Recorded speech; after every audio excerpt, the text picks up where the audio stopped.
Today, a new screen version of Scotland's romantic Jacobite era is being produced for the world market. Okay, nice and quiet on the floor, guys. Still everywhere. This multi-million-dollar Hollywood production is based in a brand new film studio in a disused electronics factory in Cumbernauld. So this is our prop department, and this is equally the size of any studio prop house I was in the United States. This is A stage. This is our largest sound stage. Has the highest ceiling. We brought in soundproofing for the entire thing. We've added the entire grid system and put in electrical, soundproof walls, did these big airlock double doors. Ronald D. Moore is one of America's most successful television producers. He is the man behind the acclaimed reboot of the sci-fi show Battlestar Galactica. Looking for his next hit, he has turned to a Scottish historical drama about a time-travelling nurse who finds herself in the 18th century Highlands. He's confident that this image of Scotland still sells. With a budget of £50 million, Outlander is the most expensive production ever filmed here. Here we go. Still.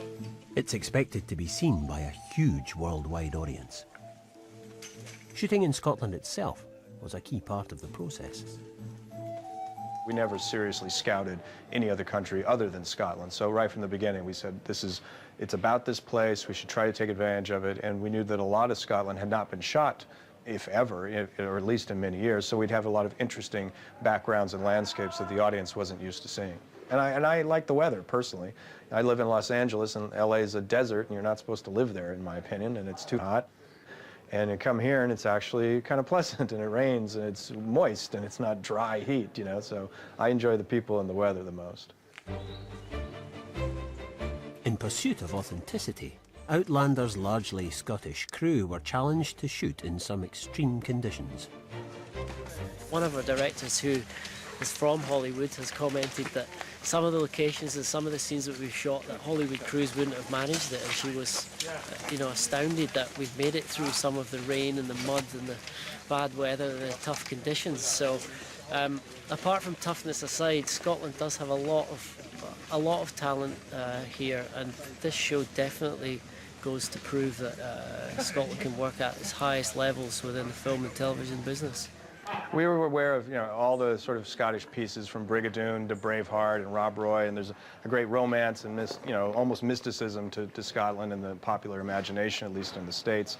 And we wanted to sort of cut against that. We wanted to make this piece more real, give it a sense of authenticity, so that the audience believed that they were really on this journey with Claire, that when she traveled back in time, that they were going to a real place. So we kind of deliberately set out to sort of not do a lot of things that other productions had done when they tried to portray Scotland.